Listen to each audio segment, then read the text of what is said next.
Hi, everybody. Welcome into the Irish NFL show, presented in partnership with Trust to provide all of our equipment. Big welcome back to Pro Football Focus podcast host and lead analyst Sam Monson. Sam, what's the crack? You were on around the Super Bowl. Welcome back in, and have you been up to much over the last few months? Yeah, I mean, I tweeted out the other day that the NFL calendar never stops. You go from preseason to regular season to postseason to free agency to the draft. And then we get into list season, which is the last couple of months, which is just endless rankings of everything. Like the time period in the NFL calendar where theoretically it's dead, nothing's happening. So that's when you break out all the rankings, which feels like it should be easy, but those things are a giant pain in the ass to do. So it's as hard as any other time of the year. Sam, I know you've spoken about the Browns on your podcast, but obviously last season, after a 17-year absence under a first-year head coach, they go back to the playoffs. What do you make of the moves in free agency and the draft, and what are your expectations for the Browns going into the new season?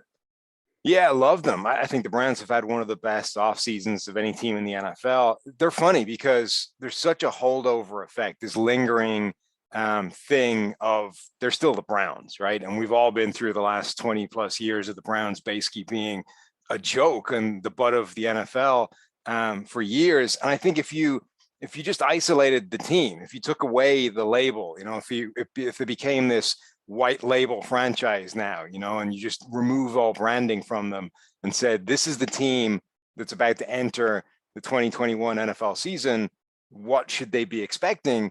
You would be saying they're a real Super Bowl contender. They're right there with the Tampa Bay Buccaneers, with the Kansas City Chiefs. They're obviously slightly differently made up, and they don't have the quarterback necessarily that those two teams have, but they have a good enough roster. Like the Browns and the Bucks probably have the two best rosters top to bottom in the NFL. And, they might not have Tom Brady, but Baker Mayfield, I think, is capable of a pretty good season.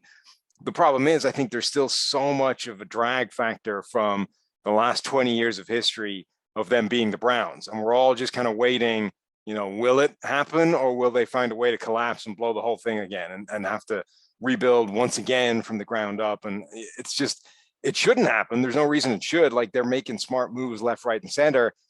I love what they did in free agency in terms of hammering the secondary, their big area of weakness last year, continued into the draft. I think a guy like Owusu Karamoa is potentially an absolute steal. Might not, factor year one just because of the way that position is translating to the NFL now. But long term, I think it's a really smart move. But you just have that lingering fear that the other shoe's just waiting to drop. Sam, from Kevin Stefanski, who's had a very successful start to his coaching career, to another coach who's had quite a difficult 2 years in Vic Fangio in Denver.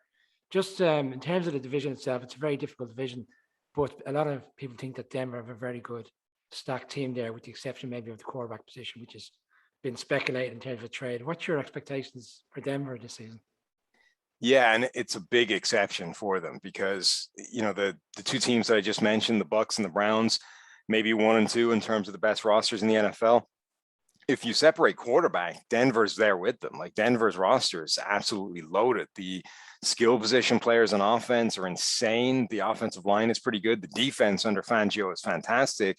So if they can just find viable quarterback play, Denver are a contender. The problem is, I don't really see where that's coming from on the roster right now. And unless they swing a trade for Aaron Rodgers, which I don't know if it's really likely given, that it hasn't happened yet, essentially, they're in trouble. Like, Drew Lock would need to take a massive step forward from the first couple of years, which, is possible. I mean, we just saw Josh Allen do the same thing last year, but there isn't really the same degree of optimism, I think, for Drew Lock that there was for Allen. Like, a lot of analytics and a lot of people were poo-pooing it, but there were a sort of hardcore group of people that were saying, look, Allen is already getting better and he's made strides here and he's been working all offseason with this mechanics coach that's fixed things and all this kind of stuff. And, you hear that about a lot of players, but there was at least that buzz around Josh Allen. And then it all became true.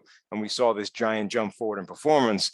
There isn't really that buzz about Drew Lock. Like, there aren't the stories saying, this is him fixing the thing that's ailed him, and he's primed for this year 3 breakout. There isn't that tone about Drew Lock. So I don't know if that's going to happen for him. And then Teddy Bridgewater is coming off the worst starting season of his career, which was a little bit of a surprise to me in Carolina, but I think it does probably change your perception of like what you think Bridgewater is capable of. I would have said before last year, Bridgewater had a shot at giving you viable starting quarterback play. After last year, it's tougher to make that argument. Sam, you mentioned about quarterback play there, and we all know the importance of a viable starting quarterback. I mean, the poor boys with the Broncos obviously had a game last year where they didn't even have a starting quarterback. And I'd be one to say, if you include Driscoll and Ripien and Drew Lock, they probably had 16 games where they didn't have a starting quarterback. But while there's no buzz about Drew Lock, there is a hell of a lot of buzz around one quarterback move this year. Matt Stafford going to the Rams, people putting 2 and 2 together with McVay's formula, with the wide receivers they've got, and coming out with 10 zillion points effectively for him. I mean, I'm just wondering about your take on the Stafford situation. And actually, I want to throw a couple names like Baker Mayfield, you mentioned, Dak Prescott, Kirk Cousins. Like, how would you rank him against those quarterbacks in that arena? Yeah, I think the Matthew Stafford hype is getting a little bit silly. Like, Matthew Stafford is a pretty good quarterback, and has been a pretty good quarterback throughout his entire career. And almost every single year, you get a run of 3 or 4 games where Matthew Stafford looks like an amazing quarterback. And then that stops happening, and he goes back to being the guy that he's always been. And there's a group of people that look at him, and he's like the poster child for physical tools and for can-do at the quarterback position. And because he was a number 1 overall pick, there is always going to be this hardcore group of fans that look at him, and he genuinely has one of the 2 or 3 best arms in the NFL. Like, it's Mahomes, it's Josh Allen, Aaron Rodgers, and Matthew Stafford. Those are the guys, right? So he's right up there with those other 3. But unlike those guys, he's way more inconsistent and always has been, right? And has always made way more mistakes than certainly Tom Brady, than Aaron Rodgers, than Russell Wilson, even more than Mahomes, to be honest. And yet now we're expected to believe that it was all the Lions, right? Because the Lions haven't been a good franchise. It's all their fault. And he's never really been put in place with an offensive-minded genius of a head coach. And now we're going to see the full realization of the potential that he's had since 2009 or whatever it was when he was drafted. This is going to be the year. Look, we're more than a decade into this guy's career, and the chances of him suddenly, the light switch going on and us getting like peak Stafford, this sort of limitless cartoon version of what happens when like you only get the upside and all the bad disappears. I'm just not buying that. I don't think that's likely to happen. Now, Sean McVay's system probably is better than anything he's had with the Lions. So I think there's a good chance that his numbers improve and we see him have, statistically a very good season. But I think he's like, the mistakes are inherent. Like, those aren't going to disappear. He's still going to make errors and still going to cost his team in certain spots. And I just don't think you're going to see this transcendent quarterback emerge from the ashes of his Detroit Lions career. Like, we've been through at least 3 or 4 different iterations of, Jim Bob Cooter has fixed Matthew Stafford. We've eliminated the bad things. We've found the good. This is the connection we've been waiting for. That's happened like 3 or 4 times, and it always goes away again, right? We get 8 games of that, and then Stafford comes back, and then it's a different problem. And the next guy comes along and fixes Stafford. Like, it probably just isn't happening, right? There are inconsistent quarterbacks. There are quarterbacks that always have that about them. And Jay Cutler was a lot like this, right? Had some of the most amazing physical tools in the NFL, but was never able to put it all together. And every year there was this hype train that was saying, this is the year Jay Cutler puts it all together and you're going to get this great high-end starting quarterback. Now, Stafford is better than Jay Cutler has ever been, but it's the same idea, right? That the idea that this is the year he puts it all together, it's probably not a smart idea to chase that endlessly. A bit of the Sam Bradford factor as well. You're saying being the number 1 pick and trying to change it every year? Yeah, I mean, guys that are former number 1 overall picks and have physical talent are extremely hard to get rid of, right? It's very difficult for the NFL to give up on those guys, as they're always going to look at them and think why can that guy not be Aaron Rodgers or Patrick Mahomes or, you know, the best quarterback in the NFL? Like when he's on, he's right there with them. So why can't I eliminate the bad and get that level of peak play out of them? It's very difficult for NFL people to convince themselves that that's probably never going to happen. Like the NFL is full of coaches that look at a guy, see the flaws, and think, well, I can fix that. Like I understand what the problem is, and he's got the things that I can teach. Right? He's got the arm strength. He makes freaky sidearm throws that him and Mahomes and Aaron Rodgers can do. Like I can't get a third round quarterback and teach him how to do that stuff, but I can teach Stafford, like, you know, not to throw the ball at a linebacker. Like I understand the misread on this play that caused him to do that. I can fix that. I just think that there's, like, the NFL is sort of built with this level of almost hubris involved where coaches sort of see the problem and think they can fix it. But a lot of the times that's just not something you're going to change. I mean, some of the things that PFF data has shown is that the kind of your propensity to make mistakes is one of the most stable numbers year to year in quarterback play. Like it's the most predictive thing. It's just something that's inherent in you. And sure, you can play around with it and you can make their life easier and you can tweak it with the scheme. But if a guy is like prone to just screwing up, to, you know, mental lapses, to those mistakes, that's pretty endemic. It's not something that changes. It doesn't, you can't coach that out of a guy. It's just part of who he is. Staying on quarterbacks, we've seen Big Ben struggle down the stretch last year, and he's obviously restructured his contract. They've got their running back in the draft, but do you think Big Ben is in for a good, consistent season, or do you think he might start to decline a little bit this year? I mean, I think he's been declining for a while now, and that's the big concern, is that he would have to reverse course fairly significantly to jump back to any kind of high-end Big Ben play. And now he's got to do it with a completely reworked offensive line in front of him. I mean, they basically got rid of the entire offensive line and have tried to patch it all together. And, you know, a few of those moves you can make an argument for in isolation. Like David DeCastro was injured, probably wasn't going to play anyway. Marquise Pouncey was graded terribly last year, you know, wasn't even playing well at center, and even by the standards of, he's been massively overrated if you actually watch him play for a number of years. But just having to replace that many bodies on an offensive line in one offseason, it's not going to be good, right? There's almost no way that all of them pan out and you end up with an above average offensive line. So it's very difficult to look at that offensive line on paper and see that it's not going to be a problem, which is going to make Najee Harris's job more difficult. That guy's supposed to be the savior of the run game. It's going to make Roethlisberger's life more difficult. They need to push the ball deeper down the field than they did last year, where he had one of the lowest average depths to target in the NFL. If that doesn't go up, they're not going to make enough big plays to offset, you know, the inefficiency that Roethlisberger declining is going to have. So, yeah, I think the Steelers' offense could be in for a rough year unless Roethlisberger does something, you know, truly remarkable in terms of reversing the direction that his career's in right now. So it's not often that a 1-15 team, especially coming off the back of 15 losses in a row, generates kind of real buzz going into the new season. But I suppose the emergence of James Robinson, and then look, the box office moves in terms of Urban Meyer, bringing in, you know, Trevor Lawrence and Travis Etienne.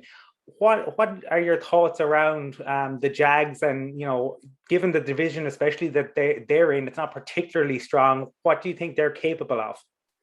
I think the Jags will be really fun to watch this year. Obviously, Trevor Lawrence is one of the best quarterback prospects come along for years, but just the things that Urban Meyer is talking about doing in terms of these hybrid players, and I mean, you know, even Tebow as a tight end, like, but more Travis Etienne, bringing him in and practicing him full time as a wide receiver, and talking about, look, absolute worst case scenario, he becomes, you know, a running back that's a really good receiving threat, but best case scenario, he becomes the Curtis Samuel, the Ohio State Curtis Samuel in this offense, where he can play wide receiver and move into the backfield and become a matchup nightmare for opposing defenses, in addition to James Robinson, in addition to Laviska Shenault, who's already in the building. Like, these are guys that are kind of built to cause problems for defenses in terms of just how you deal with them, treat them in terms of positions.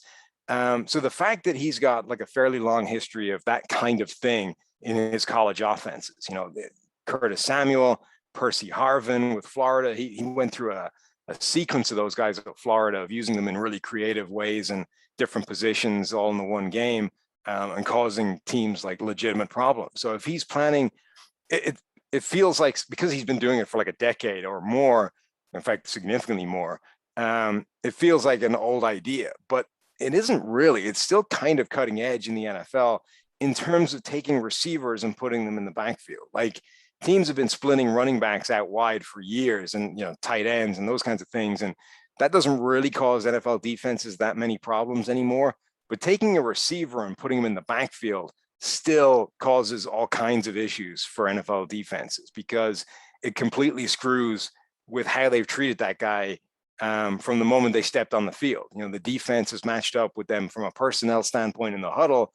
And when they break and the personnel is somewhere they're not supposed to be, it causes issues, because now the extra defensive back that you've got on the field is now part of the run fits. And that's something he's not used to doing. He's not very good at doing, even if he is used to it. And it's a potential place you can exploit. You can even, screw around with motion pre-snap and essentially manufacture and like substitute the players that are going to be in the box and part of the run fits. So I kind of excited about what this offense could be, and hope that they just don't screw it up, basically. Sam, 12 months ago, general consensus was that Daniel Jones was on the upward curve. You kind of fast forward 12 months and there's a narrative this is a make or break year for him. I read a very good piece recently by PFF where they felt the stats, in particular the second half of the season, didn't back up against what people, the general opinion is. Do you feel it is a make or break year, and do you think it will come good, bearing in mind the players they put around him this season? I think it is a make or break year, and I kind of feel a little bit sorry for him, because that offensive line looks terrible on paper. Like, it's right there. I mean, it's arguably worse than Pittsburgh's. It has the potential to be like a complete Achilles heel for this offense. And, that would be bad for any quarterback, but it's particularly bad for Daniel Jones, given the flaws that he has as a quarterback. Like, I agree that I think that his season last year, like, a lot of people just point to the touchdown numbers, right? And it's like Dak Prescott had as many touchdowns in 4.5 games as Daniel Jones did all season long. Therefore, Daniel Jones sucked. Jones was way better than the touchdown numbers. And I think he actually played pretty well last year, considering all the things around him. And it was a step forward from where he was a season ago. My concern would be that he needs to take another step forward, and the offensive line is just terrible. So Jones's flaw is, a little bit of an obliviousness in the pocket, takes too many sacks, holds onto the ball too long, is careless with the ball when he does that, and fumbles it a lot of the time when he's getting hit in the pocket as well. So, if the offensive line is going to be a problem, and he's going to be dealing with collapsing pockets all season long, he's going to put the ball on the ground a bunch. And it's just, that could undermine everything that he's doing from a passing standpoint, in addition to making his life more difficult from a passing standpoint. So, yeah, I think it is a make or break season for him. And unfortunately, they may be setting him up to fail. And, he could be a guy that ends up washing out in New York, and you end up 2 or 3 years down the line getting this Daniel Jones resurgence somewhere else where he gets a shot in a situation that's better for him. Sam, you mentioned about offensive lines a couple of times there, and look, give me a good offensive line any day of the week. I mean, we saw in the Super Bowl, it matters fundamentally, and can be the make or break for you. Look, there are some class offensive lines in the NFL as well. You think of the Ravens in terms of the holes they open up in that dynamic run game. The Browns have been developing great offensive linemen for years, actually. Have been let down by others, and they have a great O-line at the moment. And the Titans, arguably, although how much of that Derrick Henry is another matter, I suppose. But thinking on the Chiefs and thinking of the surgery they've gone through this offseason, I mean, yes, we know the big trade for Orlando Brown. Yes, obviously the big free agency pickup of Joe Thuney. But, they're hoping to get something out of Carl Long coming out of retirement. They've got Laurent Duvernay-Tardif coming back from his opt-out year, who was developing nicely at guard there. I mean, how do you rank some of those developments and changes? And, what's your view on how that's going to go for them this season?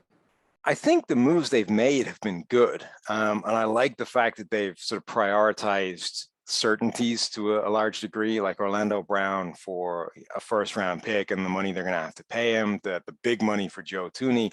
I like the fact that they've essentially said, look, we need these things to hit. We can't go into the draft and try and find a guy in the low first round and hope he succeeds.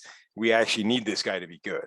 And I think that's probably smart because of how much they were going to do in terms of turnover. Their hands were forced a bit by injuries. Mitchell Schwartz, who knows what his status is? He's nowhere near being back yet.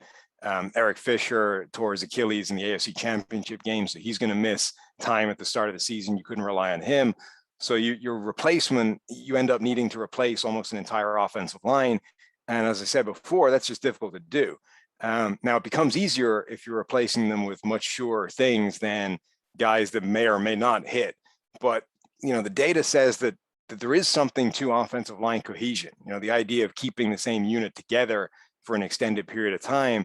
And anytime you need to just have a big amount of turnover on the offensive line, it's problematic. And I think the data says something like it's worth like a tenth of a point against the spread for each guy you don't carry over into the next season. Just the act of changing it is a risk, and it's a risk that's like measurable in terms of the Vegas point spread for games. So the Chiefs are going to be up against it, hoping all of that hits. But I think that two things go in their favor with that. And one, that they have, I think, targeted good and relatively sure things as players. Like even a bad year from Joe Thuney or Orlando Brown is probably still above average viable play on the offensive line, which is all they're shooting for. And two, like Patrick Mahomes, he'll stress an offensive line in terms of dropping too deep in the pocket and running around a little bit and sort of, inviting pressure a little bit, but he'll also make up for a lot of bad plays on the offensive line. Like he's well capable of scrambling around, getting himself out of trouble, making plays in the face of pressure. So I think he can deal with an offensive line that isn't great. It just can't be abysmal the way it was in the Super Bowl.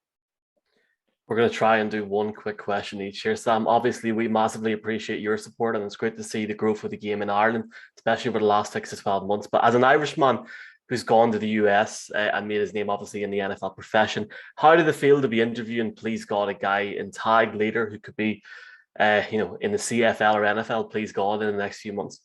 Yeah, it's very cool. Like I've been kind of talking for years about this idea of rugby players making an impact in the NFL in terms of kicking, punting, all that kind of stuff. Like the league has been scouting and targeting Aussie rules kickers for decades, right?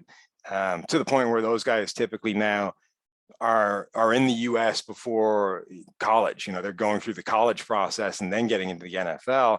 I don't know why there hasn't been such a big pathway from rugby, except potentially because we're talking smaller numbers, right? And certainly, obviously, in Ireland, there's way smaller numbers than Aussie rules. But if you incorporate England, the UK, France, there's a lot of these guys that could be doing things. And Leaderish, I think, a really interesting case study. He's a guy that's already broken out like trick plays in the spring league where he's been playing, kicking off with a drop kick, all that kind of stuff. There's a bunch of creative things I think that these guys could be doing. And yeah, absolutely. I'd love to see that guy make it onto an NFL roster. I know Twitter loses its mind, Sam, when you say Aaron Donald is the best player in the NFL, but I'm with you on that. But interested in maybe if you were, and I know on the podcast you were talking recently about like starting a franchise and picking, but like if you were choosing between peak Donald and peak Watt, what would your thoughts be? And what do you think JJ is capable of this year under Vance Joseph's tutelage with the Cardinals? It's actually very close. Like peak JJ Watt was right there with Aaron Donald. By that point, JJ Watt was kind of transitioning to being more of an edge rusher, which I think inflated his numbers a little bit. Like typically, edge rushers get more pressure than interior guys. They get more sacks as well. That's why the guys at the top of the all-time sack list are usually edge rushers or primarily edge rushers. And it's sort of depending on the number, it's like 60 to 75% of the pressure that an edge rusher gets is what interior guys get. So for Donald to be like consistently leading the league in pressures and sacks as an interior lineman is insane. Watt at that point was sort of transitioning to being primarily an edge rusher. He would still line up inside, but most of his pass rushing snaps were now coming from an outside alignment. So the peak numbers in terms of like what I think still holds the record in terms of total pressures in a season. I think he had 119 one year, just like I think Donald's peaked at just over 100. I would say that number discrepancy is basically the difference to that is the amount of snaps that he was lining up outside. But I think like peak Donald and versus peak Watt, there really isn't much to separate them. You would either one of those guys, I think, is an all-time great. The only difference really is that peak Donald is now lasting longer, and he's gone on for a much longer period of time than JJ Watt has. The injuries haven't struck him, and he's able to keep on trucking. JJ Watt's career kind of got derailed by those injuries, and we got to see what he has left in the tank. I'd love to see the Cardinals move him back inside primarily, like put him back as an interior pass rusher, forget playing on the edge anymore, because I think he has lost some of that explosion and some of that just raw burst and speed around the outside. But his numbers inside recently are still pretty good. I think he would still be an elite interior presence and pass rusher. I just don't know if he's still got the juice to do that as a pure edge rusher anymore. Sam, as we approach training camps, is there any particular players that you feel are floating under the radar, whether it's a free agency acquisition or a particular draft player that will make an immediate impact, whether it's in training camp, pre-season games, or just at the start of the season? I'm really curious to see whether Irv Smith takes this big step for the Vikings. The Kyle Rudolph leaves town. Irv Smith, in theory, is now the number one tight end there. But the Vikings haven't really loaded up their tight ends, even the number one guy, with that kind of volume of targets. Like Irv Smith's numbers, if you just sort of scale them up, are right there with the best tight ends in the NFL, but he's dealing with like half the targets, less than half the targets of a lot of these guys. And even if you combine the number of targets that Irv Smith and Kyle Rudolph had, you don't even get in the same kind of ballpark of, Travis Kelce, Darren Waller, and those kind of guys. So I'm curious to see how much of a workload the Vikings will give him, or if they'll maintain that split that they had with Rudolph, except now it's with, a Tyler Conklin or whatever, because I think Irv Smith has like the physical tools to put up some pretty special numbers. I just don't know if that offense is going to give him the shot to. Sam, just one final question. Obviously, you've made a great living for yourself with Pro Football Focus, and Pro Football Focus made an amazing business over the last while with their analysis of players. And I know we covered the approach and the detail taken the last time you were on with us at our Super Bowl show. But we also know players feel really passionately about rankings. I mean, we hear them moan about Madden from time to time. And I'm just curious, have you any stories on players approaching you or PFF generally that you can share about their rankings or their perception or opinions on players rankings and stuff? They care a lot about rankings. They care a lot about stats as well, even beyond the grades. Particularly defensive backs for some reason. I don't know if I've just been unlucky with the people that have been going for those numbers, but they're all defensive backs. I used to get almost like a weekly DM on Twitter from a couple of defensive backs that would say, hey, I had 2 pass breakups in that game. You've only got me down for 1, and you'd have to go through the plays and figure it out. And a lot of times, we classify these things slightly differently. So if you didn't actually hit the football, we call it something different, which doesn't show up as a pass breakup, but you still get a positive grade for it. So a lot of them were like, yeah, we've credited you with that play. It's not going to come up as a pass breakup.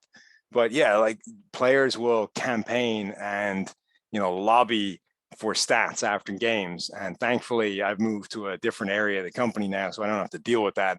I just punt them in the direction of Ben Stockwell, who now has to suffer through them. But yeah, for quite a number of years, you would get a couple of players lobbying for different stats or a different grade on a certain player or whatever it is. Offensive linemen do it a little bit as well in terms of sacks and that kind of thing. Like, hey, you guys have got this sack on me, but look where the quarterback is, or look what else was supposed to happen.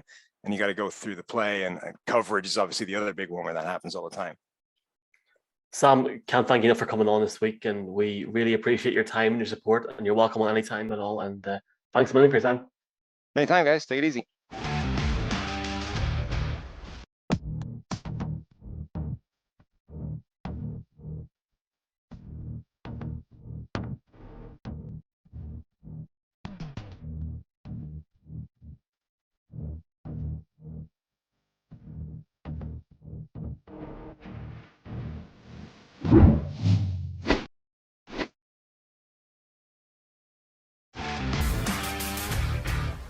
This week, 8 weeks to go until the NFL season, the jam-packed show ahead. Our first guest is the Super Bowl and Grey Cup champion, Brandon London. Brandon, great to have you on the show. Hey, thanks for having me on, fellas. I mean, when you say 8 weeks left, I mean, I just got my hairs on my hands and my back and my neck just stood up, because we've been waiting for football for quite some time, and with having reduced fans, or even some stadiums not even having fans in the stadiums last year. I know not only from the player standpoint are guys excited, but I know the fans are as well. So I can't wait until the opening kickoff. Yes, sir. And you've obviously been in Europe over the last few weeks as well. Do you have any Irish heritage yourself? And did you get a chance to maybe jump into a couple of those Euros games over in Munich or anything? No. I got to watch. I believe it was Italy, England. I was in Marseille, France for that. I watched it outside of the pub. It was a great time. People were, the Italian fans were really rowdy. Wait, no. It was Italy versus Spain. Italy Yes. Spain in PKs. Yeah. It was a great time, that environment, and just being down in the viewport of Marseille. That was awesome. I have no ties to Ireland. It's a place I do want to visit. I want to go all over the world, man. The world is like an oyster. So that's another place I want to go up there. And even before this, I was talking about how I got respect for the hurling players up there. So I would definitely love to come up, check a match out, and even, get out there. And I don't know if they call it the pitch or whatever, but just see how I would hold up against those athletes.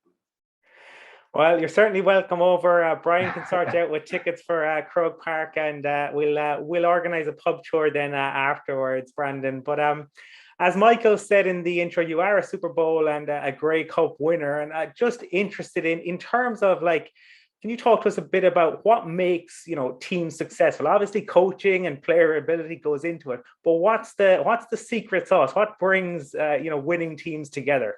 Culture, first and foremost, culture. My father is a college football coach. He's been ACC Coach of the Year. Played in the ACC Championship when he was head coach at UVA. One thing that I see from him to my college coach in college, Don Brown, to Tom Coughlin, to the Bill Belichick's, to the Mike Tomlins, it's the culture. Mike Tomlin used to always say, when I was trying to make the team with the Steelers, the standard is the standard.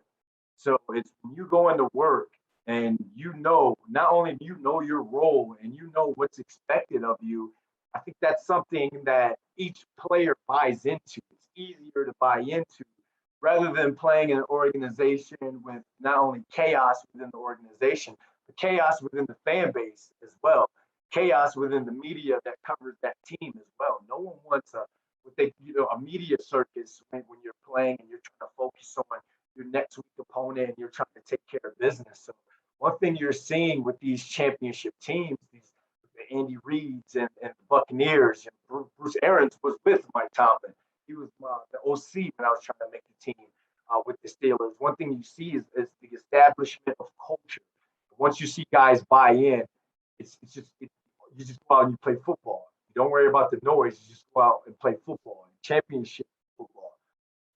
And then we've been fortunate to interview ex-Giants players and current Giants kicker Graham Gano, and they all kind of talk about the privilege of playing for the Giants and the organization. You had your time there. Can you just bring us through what it was like to be a part of the organization? Yeah, you guys talking to guys more famous than me within the Giants organization, and I was only a practice squad guy there. I didn't make the 53 there. I was an undrafted free agent with the Giants. They came to my pro day. Mike Sullivan was my receivers coach there at that time, and then the next year I had a really good training camp, which put me on the team with the Miami Dolphins. So when it comes to that Giants organization, I've been around. I got a chance to be one of those guys who kind of redshirted and got to see everything.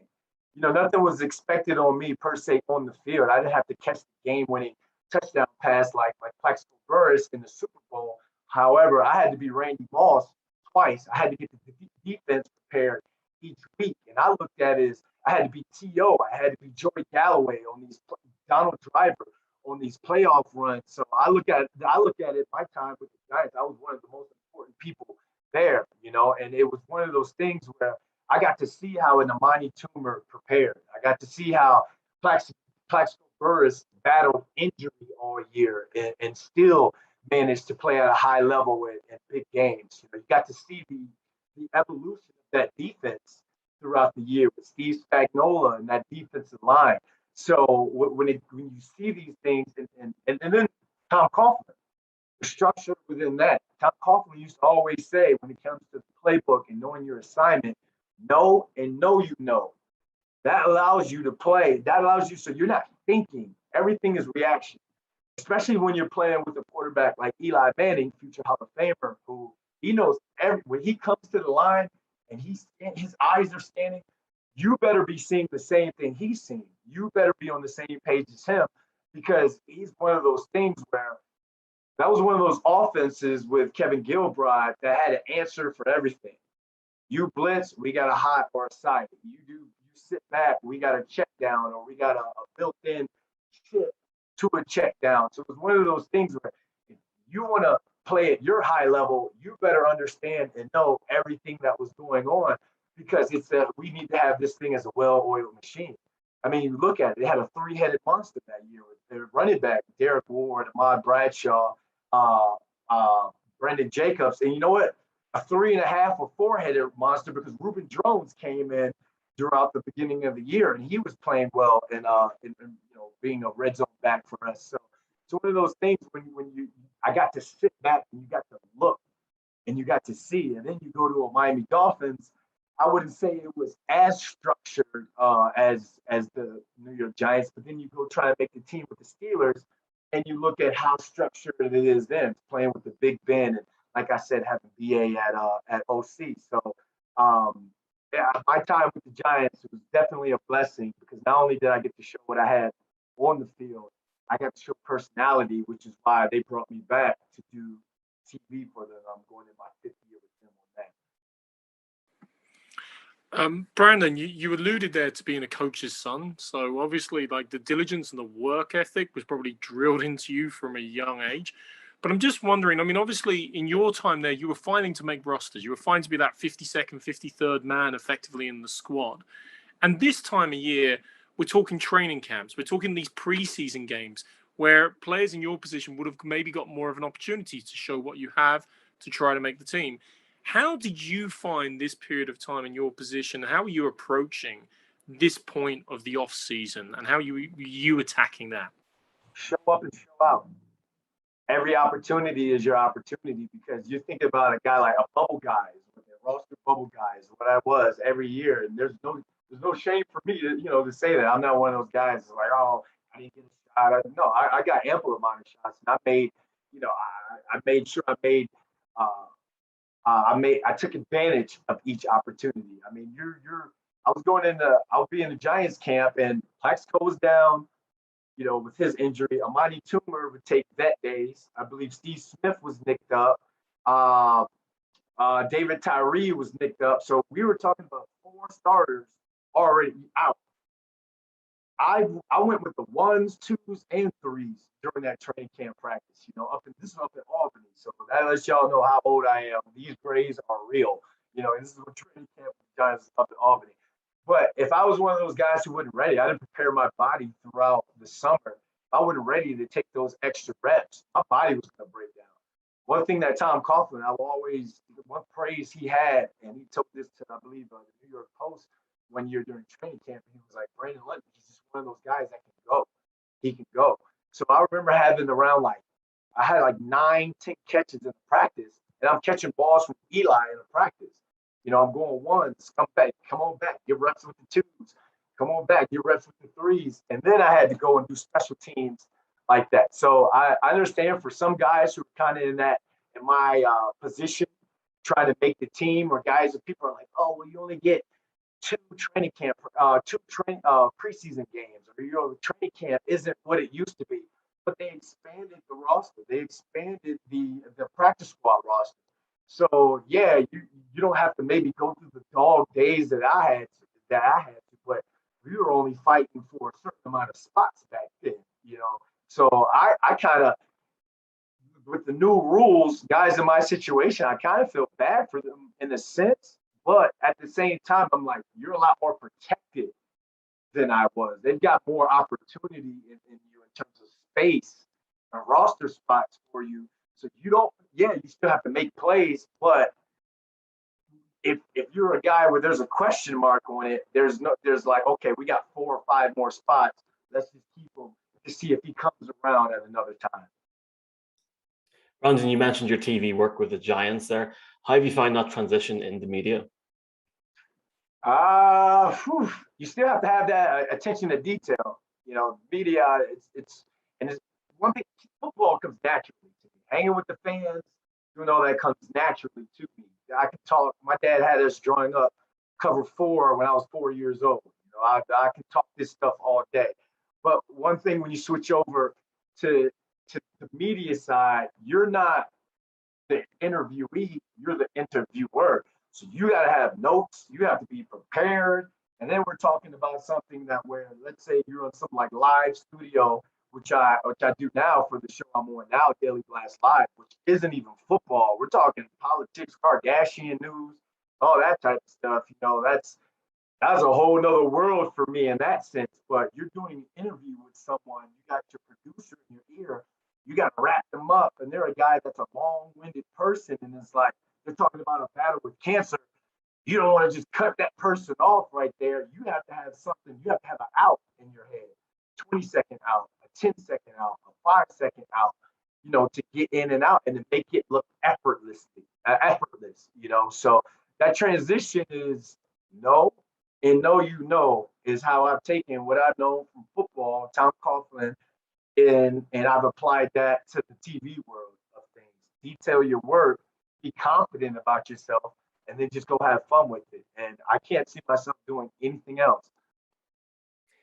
Michael mentioned that you were in Europe for the past few weeks, but you weren't just enjoying yourself outside bars watching the Euros. You were attending 3 training or recruitment camps. Can you talk to us a little bit about that? And I saw you mention on Twitter one player in particular. I think is that Hero Kanu. Can you maybe talk to us a little bit about his prospects? Yeah, my buddy Brandon Collier, who I play with at UMass, he spent a little time in the NFL, CFL, and then went over and played in Germany in the GFL. And this is about 5-6 years ago. He would contact me. This is the way he talks to me, like, Elon, there's some kids over here playing with grown men. They look like grown men. Like, that's his voice and everything. I'm like, what are you talking about? Man, you seeing 6'5" kids that are 240 that are 16 years old from Sweden and all that. You're like, wow, these kids, they passed the eye test. They just need some coaching and all. You know, they're athletes over there. They just need some coaching. So what he does is he runs these camps and he evaluates these kids, brings the top players over on what he calls the Dream Chasers Tour, and he gets them in front of these American colleges so they can compete against American players. And a lot of these guys are getting signed. And you talked about Hero. He was a guy that during the pandemic, my boy Brandon Collier through PPI, he was trying to work the kid out. He's posting videos. I'm like, I don't know. I'm not sold on the kid, but he was telling me, he was like, Elon, he's going to be a 5-star. Watch, he's going to have every offer in the country. So we sent him to Santa Margarita College, high school in SoCal, where our friend Anthony Rouzier, he went to college with us as well, and he's the head coach there. And after 2 games, this kid was racking up offer after offer after offer. And I'm one of those people. I'm not afraid to sit there and say I stand corrected. So I had a camp in Amsterdam. I had a camp in Marseille, France. I ran a camp in Ingolstadt, Germany. And Hero came and, I had him break it down and talk to the kids about what that tour was like, because he just came off that tour. And I just got to show these kids with my energy and how I coach. Me being a London father, a head football coach, my brother, a wide receivers coach, my sister, a women's professional football player, all-star. It's football to us. The game is something different. It brings out a different energy in me. So to be able to show that to those kids, breaking it down, yelling at them, hey, this is 3rd down. You got to catch that ball. I'm not yelling at you because I don't like you. I'm yelling at you because I want you to get that tape. I want you to show these American colleges that you can play and compete against the Americans. So we had a great turnout. Absolute great turnout. I'm trying to get back over there next month sometime. And anyone in Ireland, if there's some players out there, make sure you reach out to @PPI Recruits. And you get that tape, you get these workout videos to Coach Collier and let him evaluate you, because he's the plug. He's the guy to know to get your college football dreams kickstarted. Brandon, this off-season in particular has been one of the most intriguing for quite some time. In particular, the quarterback situation, the carousel. We've seen Wentz go to the Colts, Sam Darnold to the Panthers, but the three quarterbacks that haven't moved, despite numerous speculation, Deshaun Watson, Russell Wilson, and then obviously the Aaron Rodgers situation. What have you made of the whole situation across the board? I look at it as anyone can be traded. I look at it as we talk about this three different situations for those guys. I look at it as, I don't think Russ is going anywhere. I don't think Aaron Rodgers is. Let's be honest. And everyone, Aaron Rodgers is getting a lot of flack because they're like, oh, well, Brett Favre kind of was a diva when it came to them drafting you, and now you're doing the same thing. Look, that man can do whatever he wants. And Russell Wilson can do whatever he wants. When it comes to, if I feel as though this team is not giving me enough weapons to be my true greatness, because they have to be their great self in order to be great for the team. I mean, they're a guy that we're not paying. They don't pay their receivers that much. You got to go out and you got to make a receiver. So we're paying you to make that receiver. So it's one of those things where I understand the fans. The loyalty is to the club and all, but sometimes I just want to tell the fans, just shut up, man. Like, just go buy your beer and freaking cheer. You know nothing of what you know nothing, Jon Snow.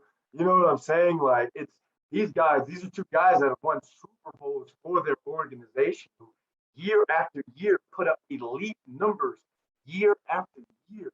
So it's like, if they feel as though there's something that we don't know or the fan doesn't know behind the scenes, I'm not a big guy to air out your grievance publicly and all, but at the same time, them doing that is putting pressure on the club.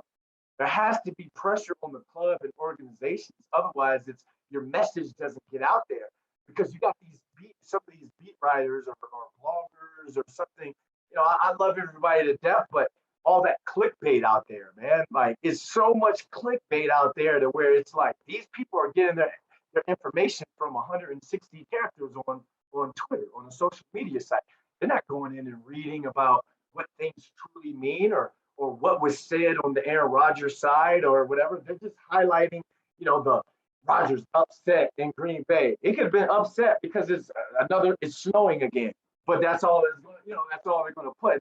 Oh, he's being a baby. Oh, you know what I'm saying? So I think sometimes players doing this, calling out the organization or standing firm, is allowing the true fans to really understand, hey, our leader, hey, our guy that's brought me has brought me a Super Bowl, great memories, and probably even put some money in your pocket because you're betting on your team. Our guy isn't happy here. What can we do as an organization to keep him here? Because we want that guy in our locker room. Brandon, I mean, moving away a little bit from the quarterbacks, obviously the wide receivers, your position.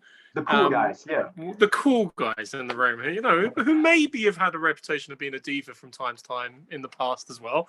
But the performance of a wide receiver obviously isn't just down to the individual player. It depends on the quarterback you got. It depends on how much time the O-line's given him. It depends on the scheme. I mean, thinking last year, DeAndre Hopkins going to Arizona, everyone was excited to see what he'd do in Cliff Kingsbury's scheme, who's a former Montreal Alouette like yourself, actually, as well. So, the connections are everywhere. But thinking of all of those things and the variables that exist, and I know with your work in the Giants, you might be tempted to say Kenny Golladay to this, but what couple of wide receivers you got your eye on, whether the new boys coming in, obviously some great talents in the first round of the draft, or maybe someone who's getting a change of scenery that you really feel, and we'll continue the Game of Thrones reference, are going to go Dracarys and blow fire over everyone all the way around? So before I go into that, I got to address the diva thing, because you said that we have all these variables that have to happen for us to get the ball. And if we don't even at least get the ball thrown to us, people are like, oh, what's he? He's nothing. He's not. You can be wide open If you got a bad quarterback, bad line, blitz not picked up, is an underthrown ball, and then you got one of those corners who's beat that just goes all game long. You know what I'm saying? So, like I teach my receivers that I work with, you gotta have what y'all call diva in y'all. You gotta have Kanye in you because if you only touch the ball 3 times, you're expected to change the game after touching the ball only 3 times. So those variables are allowing us to be divas because if I'm a guy like a Julio Jones and Odell, I'm getting the big bucks. If I don't produce it, if I don't have the numbers, people are going to be online with the Twitter fingers. You know what I'm saying? So you have to have that confidence in yourself. So to go to part 2 of your question, I really cannot wait. You know, I'll stay away from Giants in that sense. You know, obviously I want to see Kenny Galladay have a day, but I really want to see. I I want to see Odell back, man. I want to see a healthy Odell back because a healthy Odell is great not only for the Browns but the league. I mean, the guy is exciting to watch. You know, I've been watching him since his days, you know, with the Giants and all. Although the mayor's proposal to the net and all that, some of that stuff is like, I'm like, bro, like, okay. But he's very exciting to watch. AJ Brown in Tennessee because I believe he is now the spotlight is on him now. He's one of those guys that he wants to get paid and I believe that and everyone was talking about if he had that type of targets that a lot of other receivers had, he would be a beast. So I would and now you throw in Julio with them like that's going to be dangerous, you know, and you have a running game. The Titans offense is going to be absolutely dangerous. Um, Last but not least, you know what? Let's stay with the Giants on this one. Evan Ingram. I think with obviously, everyone's saying, oh, he drops a lot, he gets a lot of flack, and yeah, there are times where, these gray hairs are there, but I look at the way he carries himself week by week in practice, and he just keeps trying to get better, keep trying to get better. I'm not ready to write Evan Ingram off because of his type of talent. And now that he doesn't have to be a number one per se, or 1A or a 1B, you can really use him as a mismatch now. And maybe that breeds more confidence in him. I can see Evan Ingram possibly having, people might think I'm crazy, 800 plus yards this year just because of the mismatch that he could be. So that's a guy. My eyes are really on Evan Ingram this year for sure. Sure. And actually, just coming back to your diva point, Brandon, I just always think of Larry Fitzgerald in Arizona. You're saying he doesn't, have all that, and he's had people like John Skelton and Drew Stanton thrown to him. So it's kind of almost more remarkable what he's got up to over there. But there's more than one way to skin a cat. Like and receiver, you don't have to be the flashy guy. You don't have to be the loud guy. It's just like you don't have to be the speed guy. You can be the possession guy. You can be the deep threat. You know what I'm saying? So there's so many different personalities in football. And Fitzgerald is someone that I grew up idolizing. In college, I even tried to grow the twist, the braids that he had. But mine didn't come out right, so I had to cut it. But I also idolized T.O. because of the way T.O. worked and his work ethic. And I love that whole let's go. Like get me the freaking ball. So I get what you're saying, but I'm trying to take that diva comment away from when it comes to the QBs of the divas. Probably try and nab a question more each year, Brandon, before we go. But my one is more on the growth of the game over here. Have you been able to catch much of the London games? Have you been to a London game? I'm not sure. I'm presuming you know Jeff Reinbold, obviously your time in the CFL as well. He's the main guy over here now for Sky Sports. But the growth of the game over here really is something to be admired, isn't it?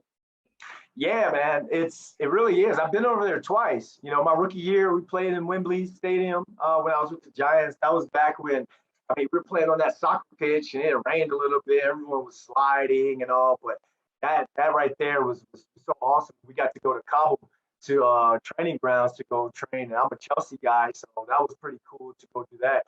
We also came back my first year when I was doing TV with the Giants, and we played in Tookham Stadium, and I got the Giants got to play there. So I've been over there twice. I reach out to OC every year because he knows that I want to do TV over in London. I want to or I'm thinking about trying to learn German and maybe going over and start doing some games and start doing some TV over in Germany. Or if I have to learn French, I'll go to France. I am going to find a way to do NFL TV overseas in Europe and all. And Coach Ryan Bold was with the Alouettes when I was there. I used to call him Coach Wavy. Is another guy I try to reach out to every year. But I really want to do NFL football over there, especially since I'm going over there doing the high school football thing, the recruiting aspect inside of it. I just want everything to come together and tie into one thing. But I don't worry about my career. I work hard to put myself in a position to do more and more. I'm not worried about it. But OC, bring me over, OC. London and London. Come on, J Bell. Come on now. Come on. Well, we've been fortunate to have Jason on the show a couple of times, and I think you'd be a wonderful addition there. And learning German, I think, is a smart move, Brandon, with the growth of the game. But I am interested in, we talk in business about the concept of going from good to great and making the leap. Outside of the Giants, Daniel Jones entering year 3, there is that narrative, and Brian might come to that. But interested in your take around the league, who do you see as the teams that can maybe go from good to great?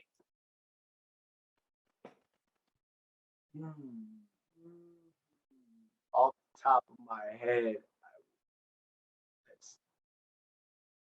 the Rams. Rams are one.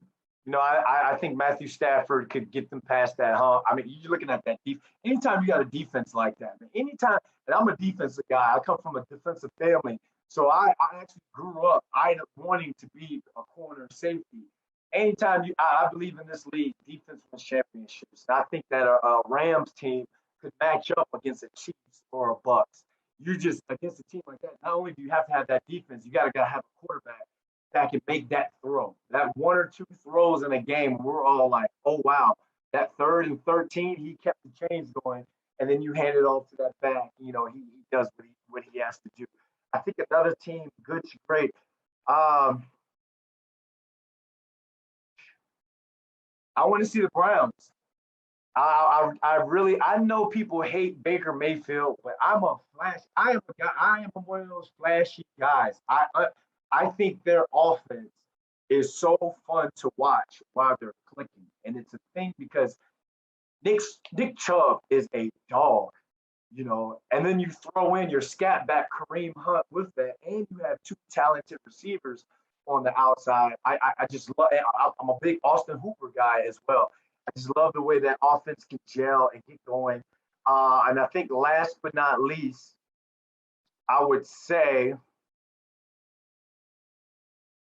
you mentioned the Arizona Cardinals. I got my eye on them as well. I look at D-Hop, I look at Kyler Murray. Those guys are winners. They can be winners. And I look at Cliff Kingsbury and what that offense brings to the table. We played against the Cardinals, and I've seen what that offense can do. We've seen what Kyler Murray can do. And he's one of those talents where you look at it, and I understand he's one of those guys, you may not be that tall, and you may not be that pure throw. Guy's a winner. Guy can win, and the guy can lead. And I've gotten to see that being on the sidelines, pregame for Giants game, and sometimes during the Giants game, and you just see the way he not only commands the huddle, but he commands that leadership. And anytime you have a guy, your decision maker is not only confident in himself, has a great relationship with the head coach OC, but also has the respect of his teammates. Those guys will run through a brick wall for him. And that only just makes you play. If you're a B- player, that makes you bump yourself up to a solid B player because you understand it's not about me. It's about playing for not only that guy next to you, but that our leader as well. So I see the Cardinals also taking a leap as well. Just stay away from the Giants. Well, Brandon, I'm a Giants fan, so I'm going to finish with my last question again on the Giants, but in particular Eli Manning. We've seen recently that he's returned the work within the organization. He's going to go into the Ring of Honor in week 3 against the Falcons, who he threw his first touchdown against back in the day. But you've had the opportunity to work with him, just in terms of the insights, what he's like off the field, and will he go into Canton at some stage? And he's one of those guys where he's all business. So you respect him as a leader. You respect him because he's a guy who works his craft. But he also has personality. He also can loosen up. You know, if you think about it, at the end of the day, with all the complexities of this game, it's still a game. You know, I tell you, we say it all the time. You get a king's ransom to play a child's game. So at the end of the day, you're still playing with guys who are elite athletes, but don't even like football. There are a lot of guys in the NFL that don't even like football. It's just you're so good at it, and the money is that good that it's like you have to play that. So to be able to not only connect with guys like that and to lead guys like that, you have to have some sort of je ne sais quoi about you. You know, you have to have some sort of coolness about you. And you see the videos, you see the behind the scenes social media videos, Eli joking around in the locker room, putting pranks on to guys, joking around with his offensive line. He's always takes care of his offensive line. Even though the Giants' offensive line throughout the last recent years, we can say hasn't been as strong as what it was back in those his glory days, his heydays. You never saw him throw them under the bus. You never see him get down on them in the locker room or in front of teammates or whatever. There's one thing if he's commanding, accountability from a guy, as he should, but he's always still been one of those guys who would still jump on that grenade for a guy, or he'd still be there, still not so much joking around with one of his linemen, but trying to get him and get out of your head. At the end of the day, I need you playing with confidence. So with him bringing back for business stuff with the Giants, and then I think another one of his titles is like a director of fan engagement. I'm like, wait a minute, I do fan engagement. So does that mean I got to like report to Eli when I get into the facility? But I've always thought it'd be cool to like be on the phone with somebody, like, hold on. I gotta go to Eli's office real quick. I'll be back real quick. I'll be back. I think that'd be the ultimate flex to do that. Like, Mom, I'll talk to you in a little bit. Mom, I'm going to Eli's office. Let her know her baby boy's made it in the world. So, but I wish that guy nothing but the best, man. And even when they did bring me back in 2016 to do Giants TV, he was. And then I'm walking, and he kind of like tapped me on the shoulder and was like, "Hey, I heard we brought you back, man. Congratulations. Like you didn't really do anything for us on the field, but it's also good they brought you back and all like that. Kind of joking around, but it's just one of those guys where I don't have to see how he's like through the media. I get to see firsthand, or I've gotten to see firsthand that personality, so I can attest for that personality in that. Brandon, I just want to say, on behalf of all of us, thank you so much for your time and your insights, whether it's the coaching in your family, your experiences as a player, and obviously your time now in the media, whether in the US or in Europe in the future, please God. Great to hear from you. Very grateful for your time. Can I just ask, Brandon, what's your Twitter handle or anything if people over here want to follow you and get your insights on the game?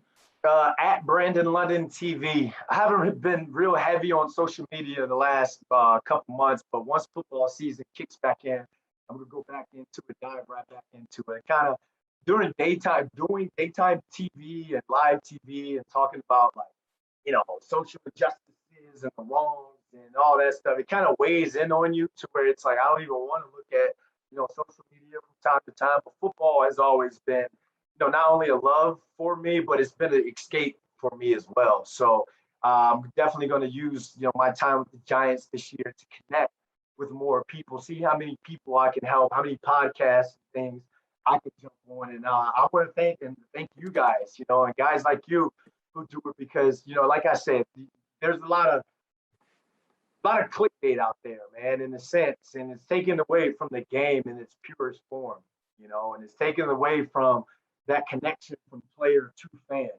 So guys like you, like bringing in, current players, former players, and allowing them to, talk directly, like maybe some guys don't give you everything when it comes to something that should be in-house, but at least, that player, because not everyone's going to be on ESPN to get to talk about what's truly going on with the team. So giving that player that platform to get direct to the fans who really want to know the nitty and gritty, not want to just, click on something and, clickbait type of get their information via clickbait so they can go on their blogs and, oh, well, I heard that, blah, blah, blah. Like, go away, bro. Like, you go away. Thank you. Thank you guys, That's a very, very kind comments there, Brandon. And we all massively appreciate it as well. And look, you're welcome on. You're welcome anytime. Feel free. Brian would love to have you on after, say, a few weeks in the Giants season. But thanks so much for coming on for now, Brandon, and we will chat to you again soon. Thank you.